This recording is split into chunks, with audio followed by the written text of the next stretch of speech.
Hi, my name is Julia, and I'm here to persuade you why the minimum legal drinking age should stay at 21 due to the harmful consequences that come with alcohol. Changing it to 18 won't fix the problems. It will make it worse. And as my opponent just mentioned, that we should start drinking at a younger age.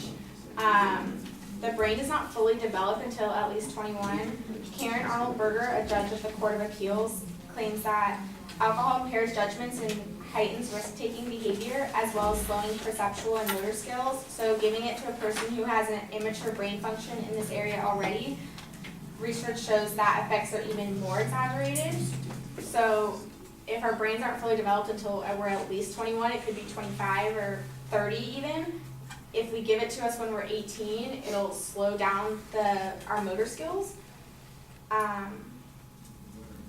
Which brings me to my next reason from Amy Patchell, who's a freelance writer. She says that studies show that early drinking translates to poor performance on tests of memory altogether and spatial skills. Some experts believe that a person who drinks excessively during adolescence will have less gray matter in his or her hippocampus and a smaller amygdala, which is a structure located near the hippocampus that controls fear response, hormone secretion, and the formation of emotional memories. Your hippocampus is the part of the brain that stores everything, your memory and all of that, so if that's affected, then you won't be able to memorize very well. Another health issue is that Robert Boas is a research scientist at the Pacific Institute for Research and Evaluation, says that an average of 11 Americans, teens die each day from alcohol-related crashes, and underage drinking leads to increased teen pregnancy, violent crimes, sexual assault, and huge costs to our communities. So not only does it affect your brain, but it also affects the communities and the people around you who you're affecting when you drink. A lot of myths that we hear a lot is that Europeans drink less, and it's a myth because it's not true. Mothers Against Drunk Driving organization says that a greater percentage of young people in a majority of Europe report binge drinking at higher rates than compared to US. And Mothers Against Drunk Driving also claim that in Europe, young people have higher intoxication rates than in the US, and less than a quarter had lower equivalent rates to the US.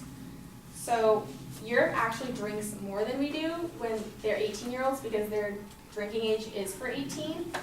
And in 1999, New Zealand lowered its drinking age from 20 to 18, and they immediately saw results on how it affected everybody. Drunk driving crashes increased.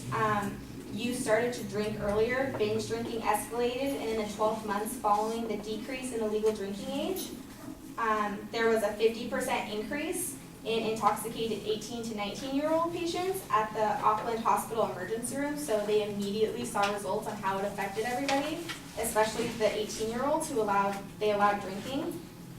And then another reason why Europe, they don't have as many car accident rates or drunk driving fatalities is because Keith Richburg from the Washington Post says that while most European countries issue driver's license at age 18, the difficulty of passing the test, high insurance costs, and wide use of trains and buses all mean that young people generally begin to drive much later than in the United States. So there aren't as many drunk driving fatalities because they're not driving, they're using public transportation. So it's not that the young people in Europe are more careful, it's that they don't have a car to actually go and drunk drive.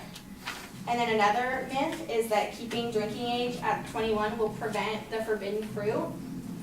It's not more so a forbidden fruit, it's more of a low-hanging fruit.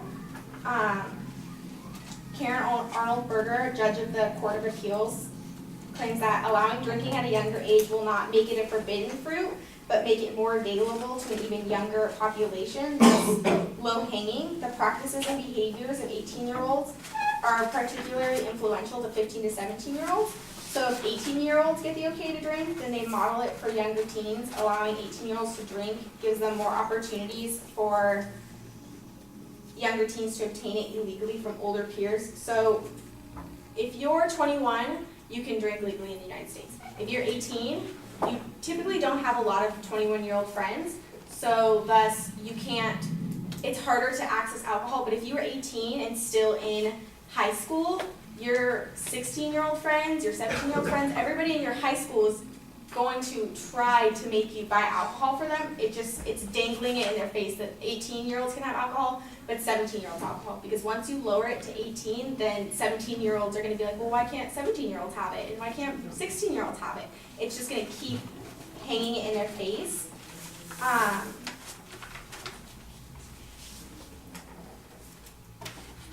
Research shows that back when some states still had a minimum drinking age of 18, youths in those states who were under 21 drank more and continued to do so in their early 20s. That was also said by Robert Goss. And so if you keep giving it to them at a lower age, they're not going to stop drinking as they grow older. They're going to keep engaging in that activity. So overall, if you give it to teens at a younger age, it's going to have more harmful effects to them mentally, physically, and also to the people around them. And it won't fix the problems that we have now. It will increase them even more so. Thank you.